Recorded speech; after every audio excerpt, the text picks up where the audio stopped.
On va revenir à présent sur cet accord dont on vous a beaucoup parlé la semaine dernière, accord entre l'Italie et l'Albanie, dont nous avons des nouvelles, accord cher à Giorgia Meloni, vous le savez, et qui prévoit le transfert de migrants vers l'Albanie dans un centre spécial pour demandeurs d'asile. Finalement, c'est un revers cinglant pour la chef du gouvernement italien. Les 12 premiers migrants qui étaient actuellement dans ce centre albanais ont finalement été renvoyés en Italie. On va en parler avec vous, Charlotte Boittiau, journaliste pour le site d'Info Migrants.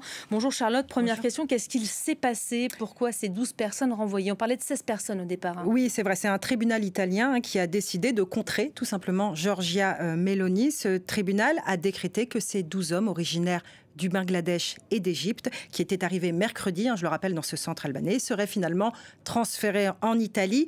Ils sont donc arrivés samedi à Bari, dans le sud de l'Italie. Ils ne seront restés en Albanie que 3 jours. Que s'est-il passé? Donc, c'est sur ce dernier point que les juges se sont appuyés pour annuler la décision de Giorgia Meloni. Oui, alors pour bien comprendre le couac, il faut revenir sur les termes de l'accord. Cet accord entre l'Albanie et l'Italie, pour faire simple, cet accord dit que tous les migrants interceptés en mer Méditerranée par les gardes-côtes sont susceptibles d'être envoyés par l'Albanie. Là-bas, ils peuvent déposer un dossier de demande d'asile. Soit l'asile est accepté et ils sont retransférés vers l'Italie, soit ils sont déboutés de leur demande d'asile et là, ils peuvent être expulsés vers leur pays d'origine sans jamais avoir foulé le sol européen. Il existe cependant évidemment des exceptions. En fait, tout le monde ne peut pas être envoyé en Albanie. Par exemple, les mineurs ne peuvent pas être envoyés en Albanie. Les personnes vulnérables, comme les femmes, les enfants, les malades, ne peuvent pas être envoyés en Albanie. Et surtout, les personnes venant de pays jugés non sûrs. Et c'est sur ce dernier point en fait que se sont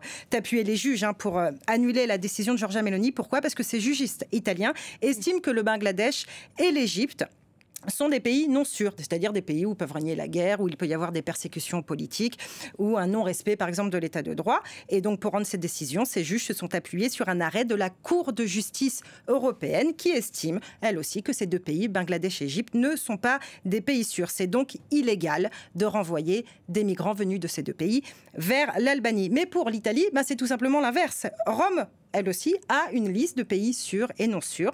Et pour Rome, sans surprise, sur cette liste, il y a le Bangladesh et l'Égypte qui sont considérés comme des pays sûrs. Pour eux, pour Rome, c'est donc légal d'envoyer les migrants en Albanie. Si je résume, en fait, ça veut dire que concrètement, l'Italie et la Cour européenne de justice des droits de l'homme, en fait, n'ont pas la même vision des pays sûrs et non sûrs. Chacun sa liste des pays sûrs. Exactement. Mais c'est pourtant un point, vous l'avez compris, essentiel pour envoyer les migrants en Albanie. Est-ce que les prochains migrants, du coup, c'est la question qui se pose, qui seront arrêtés en mer, seront transférés en Albanie ou des juges s'opposent à leur transfert? Justement, on ne sait pas encore. Cela dépendra, vous l'avez compris, de leur pays d'origine. Ce que l'on sait pour le moment, c'est que Giorgia Meloni fulmine. Elle fustige, je la cite, des magistrats politisés à cause desquels il est impossible de rapatrier ceux qui entrent illégalement sur le sol italien. Je ne crois pas, dit-elle, qu'il soit de la compétence des juges italiens de décider quels sont les pays sûrs et lesquels ne le sont pas. Ça, c'est une compétence du gouvernement. Je rappelle aussi que l'envoi de ces migrants en Italie est d'autant plus une déception pour elle qu'elle comptait envoyer 3000 exilés par mois en Albanie. Ce qui est sûr, c'est que cet accord qui a été vanté comme un modèle d'externalisation de l'asile en dehors de l'UE a du plomb dans l'aile. C'est un énorme camouflet, comme je vous le disais, pour la chef d'extrême droite. On ne sait pas vraiment, pour répondre à votre question, ce que va devenir cet accord. Est-ce que les prochains migrants vont être envoyés en Italie? Si oui, est-ce qu'ils vont y rester? C'est là toute la question. Voilà, on rappelle, merci beaucoup Charlotte, que selon les chiffres du ministère italien de l'Intérieur, 76 000 migrants ont débarqué régulièrement sur le territoire italien cette année contre 140 000 en 2023. Ça représente une baisse de 85%, mais ce qu'il faut savoir, c'est que l'essentiel se sont déportés sur d'autres pays comme la Grèce ou encore l'Espagne, les îles Canaries notamment.